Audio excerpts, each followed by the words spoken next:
What's going on, guys? Welcome to the show. Chase and Sarah here. Thank you for joining us. Thanks for the introduction. You're welcome. Yeah, we did that a couple shows back. Chase and Sarah, we are married. We are coming up on 4 years. For you guys that have been listening to like every show, you're like, yeah, we know. Yeah. Okay. But we got new listeners, hopefully more and more, because hopefully our longtime listeners, you guys are sharing it with your friends and family. Like we said, if you just share with one person, if every one of you shared with one person, that would be amazing. We would love that. And we would double our audience. Yes. If all of them subscribe. So tell them to subscribe. We appreciate you guys tuning in. And we have another great show for you today with Dr. Janice Webb. And she is a licensed psychologist, speaker, blogger, and best-selling author who wrote the first book ever written about childhood emotional neglect. And she's recognized as a worldwide pioneer in this area. And so, of course, we had her on to talk about how childhood emotional neglect can negatively affect your adult relationships. And we all might have some level of that. It doesn't have to be an overt level of emotional neglect. It can be something as simple as if your parents didn't really ask you about your feelings often. And it doesn't mean they were bad parents. And we talk about from a parenting perspective, how to make sure we are attending to our kids' emotional needs. As you know, or might not know, we have a 3-year-old. So we definitely want to make sure we're doing that. And now we can look at our own lives and see how that might be negatively affecting our relationship and how we can move forward. Or maybe it's negatively affecting our partner and thus the relationship, and how we can move forward in a better, more positive way. Yes, and we have a couple questionnaires and PDF exercises that Dr. Webb shared with us. So we'll be sure to link that in the show notes page on our website at idopodcast.com. And as always, thank you so much for listening, and please share our podcast. And we love you guys. Enjoy the episode. Today's show is brought to you by our online course, Spark My Relationship. Create more passion, improve your communication, and build a stronger, more intimate connection with your partner in less than 90 days. We've collaborated with 15 therapists and psychologists to bring you the strategies marriage therapists teach their clients. To unlock a special offer only for I Do Podcast listeners, visit sparkmyrelationship.com/unlock.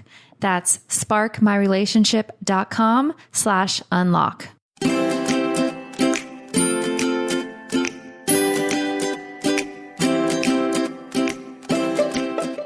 Hi, Dr. Webb. Thanks so much for joining us on the show today. Hi, Sarah. Hi, Chase. I'm very happy to be here. Dr. Webb, we've given our listeners a little overview, and we always like to start the show after we give your professional background with why you enjoy helping people improve their relationships. Oh, that's a great question. Well, I think that probably my passion for helping couples basically evolved organically over time. I've worked with couples for about 15 years, but the way that I work with couples actually changed a lot when I discovered the importance and the influence of childhood emotional neglect on adults and their relationships. And just in a nutshell, childhood emotional neglect happens when parents fail to respond enough to their child's emotions as they raise their child. And it can be invisible and very difficult to remember. And it happens in loving, caring homes even.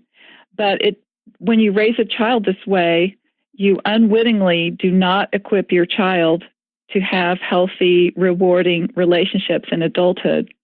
So over time, seeing a lot of couples, and I wrote my first book about this in 2012, I saw how helping couples see their own childhood emotional neglect is a really powerful tool to help them build intimacy and resilience and learn some really essential skills in their relationships. So I wrote my second book about that exact topic in 2017, just last year, and I now see a lot of couples in my practice and speak and blog about relationships a lot. So I'm very passionate about it and really happy to be here on this show for that very reason.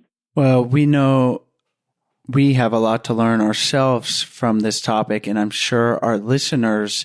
So what I'm thinking is, and we're going to dive into how this topic of emotional neglect in childhood affects our adult relationships. But I think a good place to start would be how to recognize for ourselves we might have been emotionally neglected. And you mentioned it, like it can even happen in a loving household. And so I'm thinking, like, in my own head, I felt like I was not emotionally neglected, but maybe you can talk about the subtle ways that might happen, and then the overt ways that is expressed.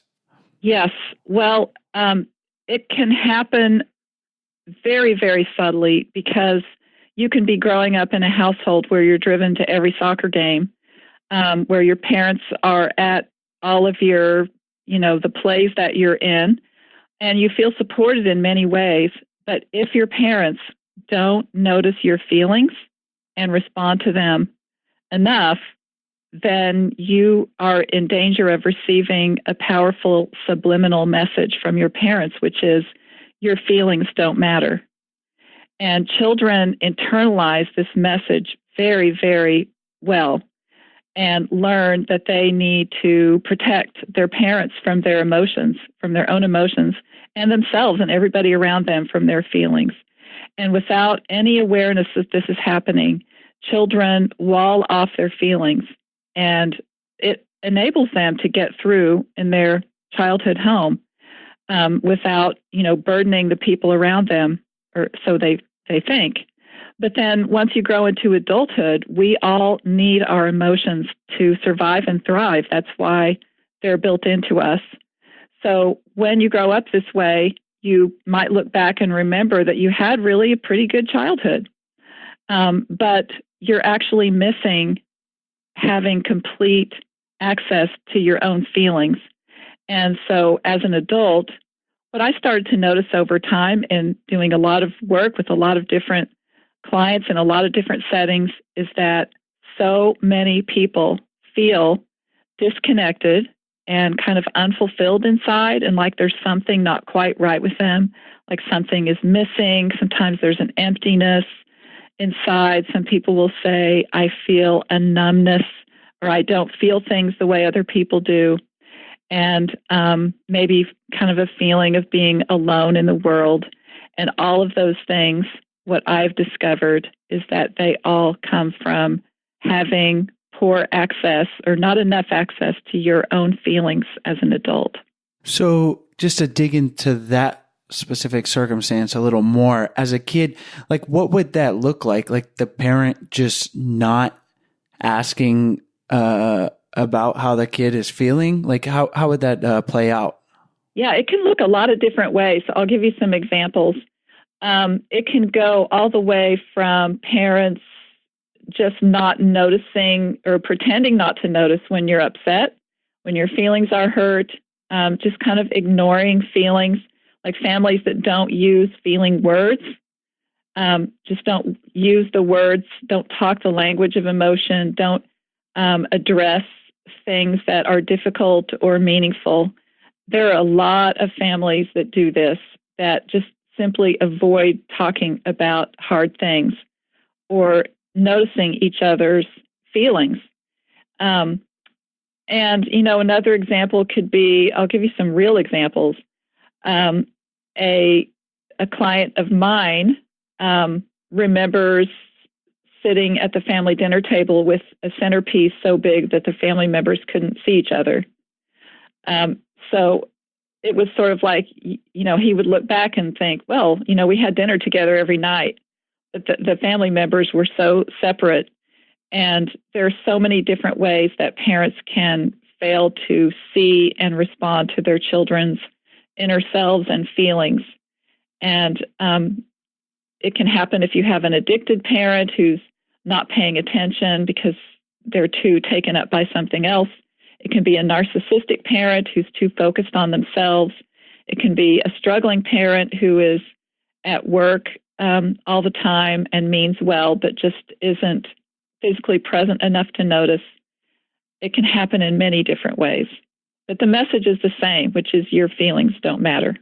We have a daughter, Stella. She is 3 years old. And I know many of our listeners have children too. And although I do want to dig in on more on the relationship side, while we're on the kind of the parenting side of it, can you explain to us and our listeners just quickly, like what using feeling terminology and feeling words are, so that going forward, if they are wanting to maybe correct some of these things that they're doing with their children, or stop the cycle that they're continuing from their childhood, how can they use certain words to allow their children to express their feelings and communicate them? Yeah. Before I answer that, I would like to just say that I'm a parent too, and all parents fail their children emotionally a lot. And it's not really a problem unless it crosses a certain threshold. So I'm not trying to alarm parents or make parents feel guilty or like they're not doing a good enough job. It's not about that at all. This is not about blame or guilt. It's really just about, questions like you just asked, like, what can we do? What should we do? So the answer to your question is using emotion words with a child. Like, for example, an example I give a lot is a 10-year-old boy who has trouble on the school, at school, on the playground. Actually, I guess it would have to be younger because 12-year-olds aren't usually on playgrounds. So let's make it an 8-year-old whose friends gang up on him on the playground, and he is very hurt and upset and goes home feeling very upset. And the parents, emotionally neglectful parents might just say, "How was school today?" "Fine." "Okay, go do your homework," right? But if you want to deal with it in an emotionally responsive way, you would say, "Hey, you don't seem quite right. What happened at school today? Is something wrong?" And then your child might tell you the story, and then you might say, "Well, that must have been very upsetting. I bet it hurt your feelings when your very best friend turned on you like that. But this does happen sometimes. Here's a story of what happened to me. Here's how I felt. I was really hurt. I didn't even want to talk to my best friend for a week. But when we're hurt, there are things to do. And here's what maybe you could say to your best friend tomorrow to try to break the ice. Let's think about what we can do here." So in that conversation, the parent is educating the child about what he's feeling, how to name those feelings, normalizing and validating the child's feelings, and also helping the child learn what to do with those feelings and how to use them in a way that can make the situation better. So raising kids, there are literally an infinite number of opportunities to do that. And I think the more parents do that with their children, the better equipped they're going to be as adults, as individuals, and in their relationships. That phrase or that exercise of validating the kids' feelings, we see that come up so much in adult relationships. And we actually just were talking about this with our previous guest, of just the simple fact of your partner validating your feelings and empathizing with you, how powerful that can be. And for someone that it's extremely powerful is maybe someone that didn't get that validation when they were a kid, to kind of bring this full circle. But yeah, as parents, we definitely want to be cognizant of that and try to validate our kids' feelings. And maybe we can wrap that into a kid that didn't have their feelings validated. They were emotionally neglected. Now as an adult, how is that coming out in their relationships? Yes. So when you grow up without receiving enough of that, your feelings are walled off because you don't know what to do with them, and they're perceived as a burden and not a help, then you really, people who grow up with emotional neglect can make some mistakes even as soon as early on as the choice of a partner. they can, they often gravitate toward each other, because if you're not comfortable with emotion and you don't really have access to yours, you may be more comfortable marrying someone who has the same sort of lack of emotion. But the problem that arises there is that then there's not enough emotion in the relationship. And, if there are couples therapists listening, they will really identify with the experience of having couples come in and say, we've been married 20 years, but we don't feel like we don't even know each other. We're so distant. We have separate lives. And that is so often because the emotional glue that should be there is just simply, there's not enough of it. The emotional glue is what would be keeping them connected and stimulated, and keeping the passion going. They can also marry someone who has a lot of emotion because they're sort of attracted to it, like a moth to flame. And that can be a problem too, because the emotional person might end up feeling kind of unfulfilled by the person that doesn't have access to their emotions. So, and then, of course, there are all the emotion skills that the emotionally neglected child doesn't get to learn. Knowing how to identify and talk about emotions. If you're not good at that and don't have the foundations for learning how to do it better, it's going to hold your relationship back for sure. All right. So let's unpack this a little. If we're listening and we have a listener out there who's identifying and they say, yeah, I think I was a little bit emotionally neglected. They look back and they feel like their feelings weren't validated. And how can they communicate that to their partner? And then we'll also talk about the flip side, is how the partner can support them when they are a partner that has been emotionally validated as a child. It's not an issue as an adult. How can those two navigate forward? Yes, this is, I found as a couples therapist that talking about childhood emotional neglect takes the blame out of the problem that a couple is having. And there are so many situations in which one member of a couple can say to the other, here's what I think either my problem is, or here's what I think is going wrong with our marriage. Here's what I think is why I'm not happy enough in our relationship. I think it's because you, I, or both of us grew up with childhood emotional neglect. And it kind of, in taking the blame out of it, it's non-blaming, it's non-pathologizing, and it's simply just saying, this is something that one or both of us didn't get as a child. And the great thing that I have found over and over about childhood emotional neglect is that it is something that can be healed as an adult. We can heal it in ourselves and we can heal it in our marriage. And the way to do it is it has to be kind of done on both levels.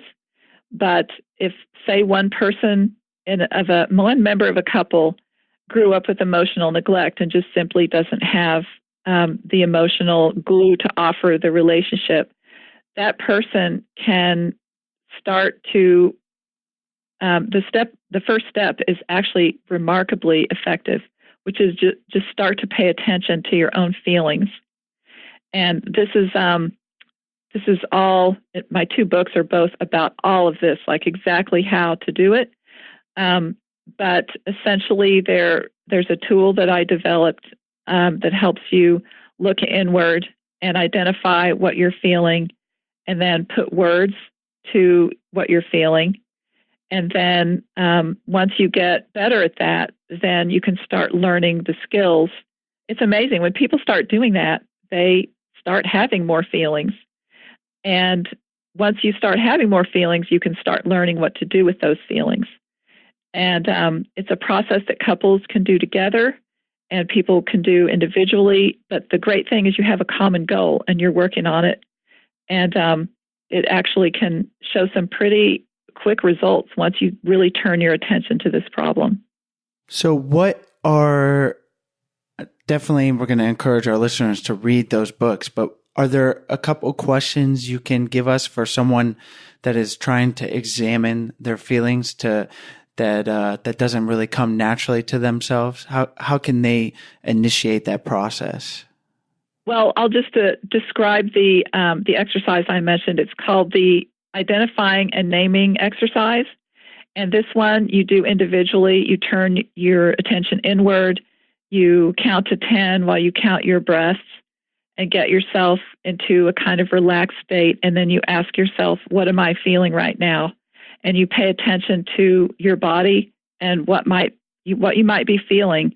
And a lot of people have trouble coming up with a feeling. But if you keep trying, you will start to come up with feelings.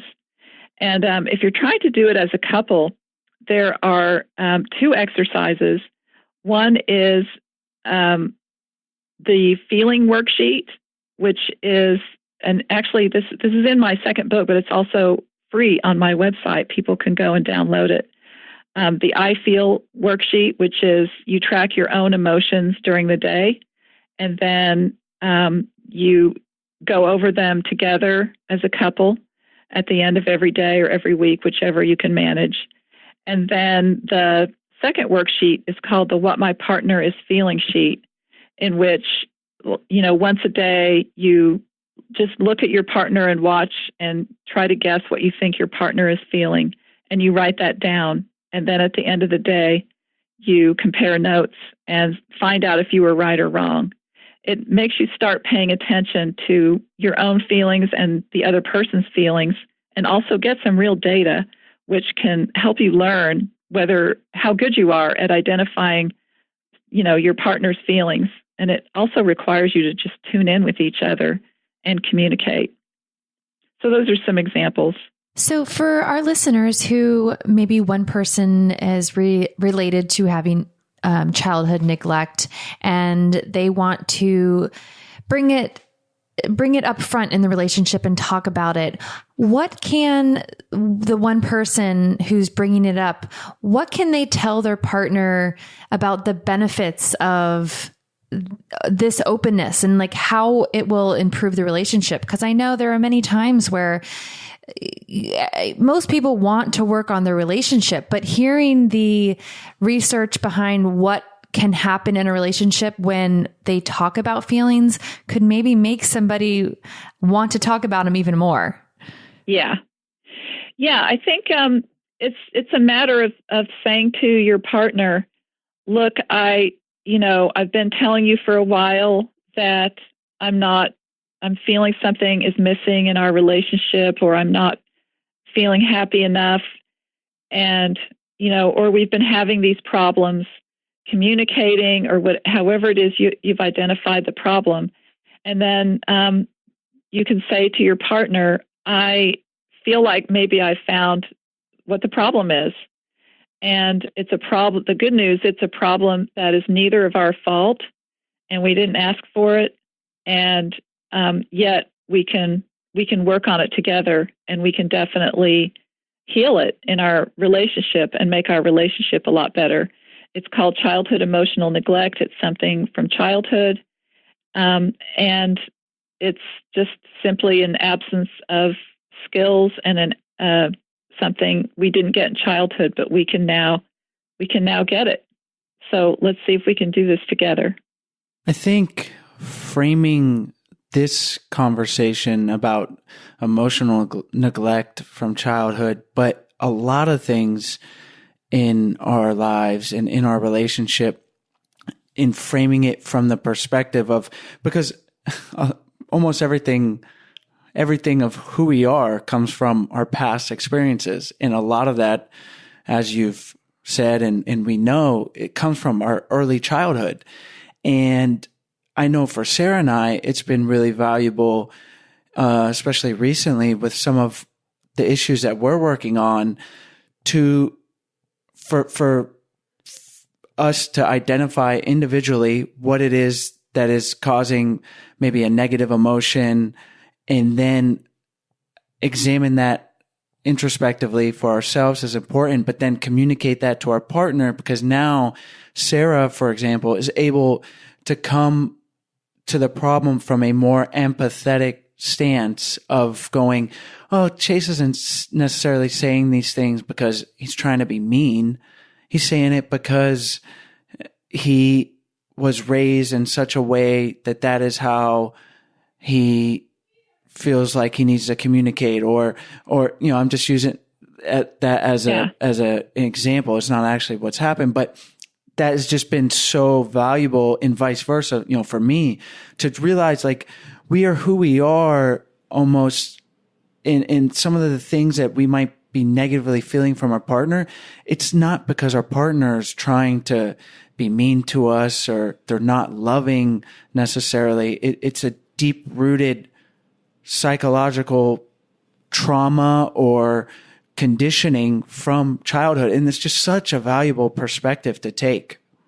Yeah, it really is. And I think that, I think when you turn that way of thinking and focus it on emotions, it works in an even kind of different way. You may have heard, let's say a person hears their father berate their mother, put down and insult their mother as they grow up. And then they do that to their spouse. The spouse could say, well, yes, I understand you're doing this because you grew up with it. That doesn't make it okay or acceptable. But you can also look at it through the emotion lens, which is, what are you feeling when you say those kinds of things to me? And we need to figure out what the feelings driving that are, because then we can deal with the actual cause instead of the behavior. So it kind of is a little bit of an extension, a more, taking the whole idea that our childhoods determine our adulthoods and focusing that lens in even more powerfully, I think, on emotions in particular. I like this. And I like what you're saying of getting to the root of the problem, because I feel like in a lot of the things that Sarah and I try to work on, it might initially, not so much as in the past because we've been working on it, but initially it comes out as something. I always use this example, but take out the garbage, and it really has nothing to do with taking out the garbage. And I'm not saying that's even our specific thing, but for whatever reason, I always use that. But it's something much deeper than that surface level desire or that surface level trigger that a partner feels. And so focusing on the emotions and digging it down, like you're saying, is so valuable in not repeating the cycle. I think that's the big thing we found is like, it's the same argument. It's the same trigger over and over. And then we're arguing about taking the trash out, but it's not about taking the trash out. So it's not productive. So it's such a great way to look at things. Are there any other ways, like, can we talk a little bit more about the ways we can get to the root of these problems and just different dialogues or different ways to help our partner examine these things? Before we continue on, we're going to take a short break to tell you about our sponsors. Today's episode is sponsored by Babbel. Babbel is the #1 selling language learning app in the world. Not only can you learn Spanish, which has been super helpful for Sarah and I as we live in Costa Rica. I helped habla español and got the guy to fix a sink today. So that was nice. But you can also learn French, Italian, German, Russian, Swedish, and more. Babbel's short 10 to 15 minute lessons are available on the app or online and are designed to get you speaking confidently in your new language within weeks. And one thing I love about Babbel is that it's really helped me learn all kinds of practical situations, like Chase mentioned today, fixing a sink, but also like ordering food, asking for directions, or talking to Stella's babysitter, who only speaks Spanish, by the way. So go to babbel.com and use offer code IDO to get 50% off your first 3 months. That's Babbel, BABBEL.com, offer code IDO for 50% off your first 3 months. Today's episode is also brought to you by Zola. If you're engaged or planning a wedding, Zola Registry is the place to be. Zola is reinventing the wedding planning and registry experience to make the happiest moments in couples' lives even happier. I was not much of a planner for our wedding, but if I was going to be a planner, I would definitely use Zola because it takes the stress out of wedding planning with free wedding websites, save the dates and invitations, a wedding registry, and free, easy to use wedding planning tools. Yeah, I really wish Zola was around when we were planning because it would have made my life so much easier. Zola's free wedding websites can be created in minutes, and you can choose from over 100 beautiful designs that will fit any couple style, and they are all free. You have the ability to add photos, stories about where you met, details about the accommodations, literally almost anything you can think of. And you can even add on your Zola registry to your free Zola wedding website. Zola registry just makes registering for newlywed life super easy. Shop over 500 top brands from KitchenAid and Cuisine Art. What, you can get a blender, blend some stuff up. That would be nice. To Sonos and Airbnb. I like that better. Stay somewhere really cool. Maybe a tree top bungalow, and even create a honeymoon fund and register for travel gift cards like Delta and Southwest. Talk about a modern day registry. Right? So to start your free wedding website or registry on Zola, go to zola.com/IDO. That's Zola, ZOLA.com/IDO. Well, I'll just give an example of a couple that I was seeing for therapy who got into a huge fight about an umbrella. And it turned out, they were like, why did this fight balloon? It lasted a whole week. We it was ridiculous and horrible. We hated each other for a whole week over this umbrella. And, of course, it turned out the umbrella represented for the wife being cared for by the husband. And she just felt that her husband didn't care about her on so many levels that umbrella represented to her a feeling of being uncared for. So when couples get into conflicts and they're not, they often get caught up in trying to figure out, number one, who's right or wrong, which is just a complete dead end in most situations because they're probably both right and they're probably both wrong. They get caught up in arguing facts and events, and they're missing, and actually a lot of couples therapists do this as well.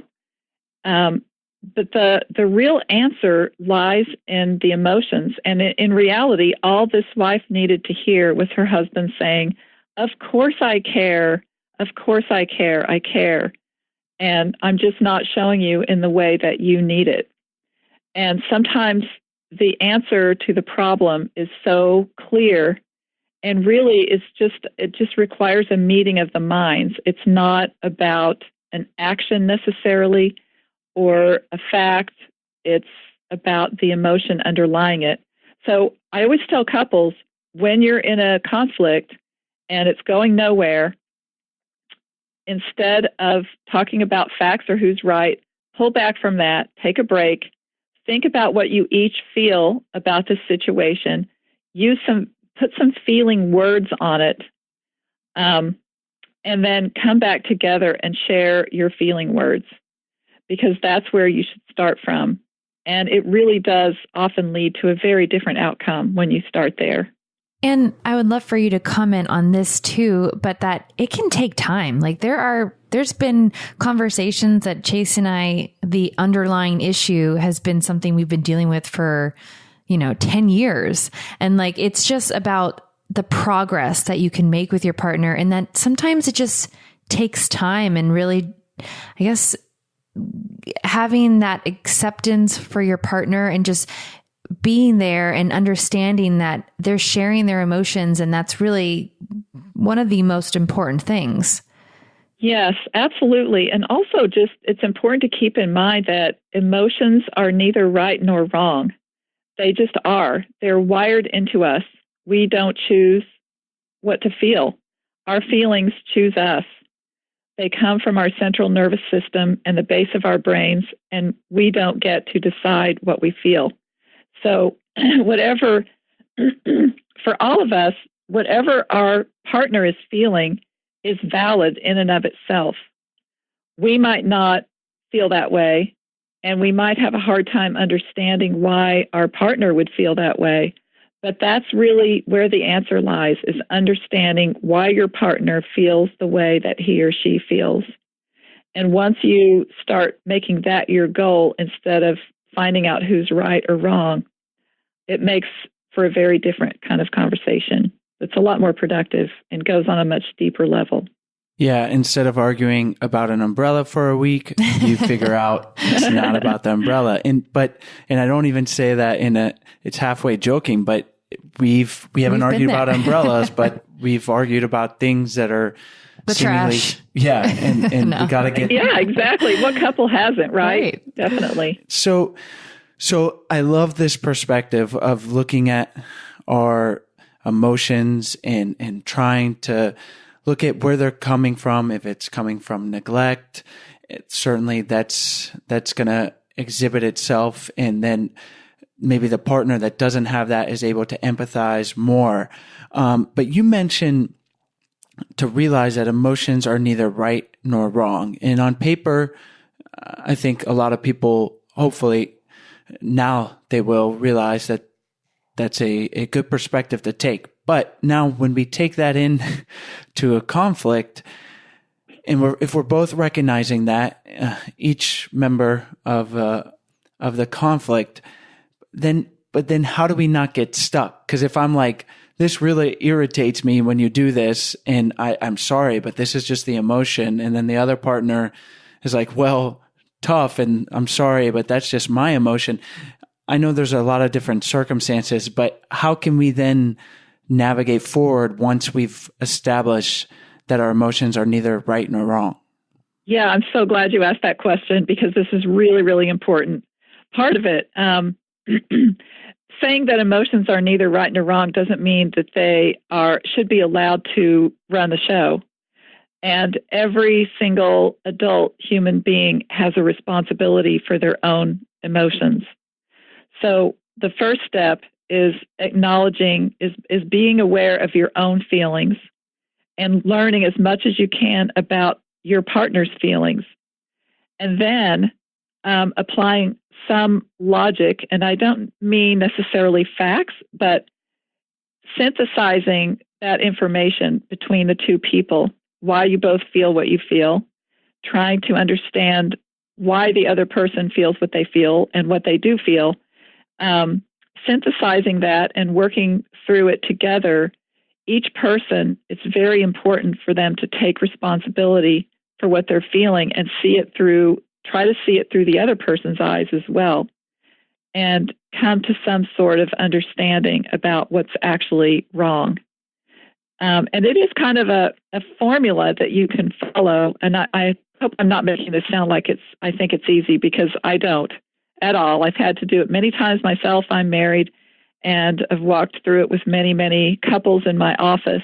It can be messy and complicated, and it does take place over time. You know, the same subject, the same problem could come up over and over years for a couple. But if you keep processing it in this way, you'll keep getting to a deeper and deeper level on it, and it will bother you less and less. I'm glad you mentioned that you struggle with it just as much as anyone out there. And we try to say that too, is like, we're by no means, I mean, you're someone that is professionally trained in dealing with these things. And it's because it's not easy. Relationships take work, and so it's an important thing to remember, but it's work worth doing. And, definitely. And we're not glossing over it, but I just want to emphasize how valuable and important and how much it can help if you can just really do that work of understanding your own feelings, the roots of these feelings, and then your partner doing the same, and then coming together and then trying to empathize with the partner and understanding that they're not coming from that they want what's best for you, hopefully, and just putting yourself in their shoes. That can be, and it's not easy, like you said, but if we're constantly doing that, whether it's about taking out the trash or bigger things, or those are the big things, but if we're constantly doing that, it's not easy, but it's worth it. And it's going to be a better perspective than arguing about the umbrella and just on the surface level things. And it can just take your relationship to the next level, not just with your partner, but with yourself. That if you're constantly trying to do this work. Yes, exactly. I couldn't agree more. Couldn't have said it better. So, we started in talking about how recognizing that past childhood emotional neglect and how that's affecting us as an adult. And we've got some great ways to think about that and then realize how it's showing in our relationship. Are there any major dynamics or other ways that people should be looking at their past or looking how it's exhibiting itself negatively in the current relationship when it comes to childhood neglect? Yeah, I mean, I think some kind of red flags to look for that might suggest that one of you in a couple has been emotionally neglected is if you tend to avoid conflict because, when you grow up emotionally neglected, you don't really learn what to do with your anger or how to express it. And conflict can be very, very scary for emotionally neglected people. If you're in a relationship where you feel lonely or kind of empty in the relationship, that can be a sign. If you talk mostly about events and facts and surface topics, that can be a sign. If you have a lack of passion in your relationship, that can be a sign as well. And another thing people can do is on my website is a questionnaire that I developed, the Emotional Neglect Questionnaire, that people can take for free. And it helps you, if you suspect you or your partner might have this going on, it would probably make sense to just go there and take that questionnaire. Well, that sounds like a great first step for just trying to just get to the root of maybe figuring this out and realizing, I have some level of an emotional neglect, because you can't work on a problem if you're not first establishing that there is a problem and then examining that. So, Dr. Webb, I think that's a great way for us to wrap up here. And you've given us, Sarah and I, and our listeners some great information, some things to dive into, some worksheets. We're going to link to all that in your show notes, in the description of this podcast and on our website. Before we wrap up, are there any things that you want to leave our listeners with on this topic? And then we could say goodbye. Well, I guess I'd like to say that it's very hard to give your partner something you don't have yourself, which is, emotion. But if you give it to yourself first, then you have it for your partner. And all of it can be done. I've seen many, many, many people recover from childhood emotional neglect and heal their relationships. So it's a very encouraging and positive thing. And thanks so much for having me on. Thank you so much, Dr. Webb. And can you tell our listeners where they can find you online and find those links and more information about you if they'd like to reach out to you? Yes, absolutely. It's emotionalneglect.com.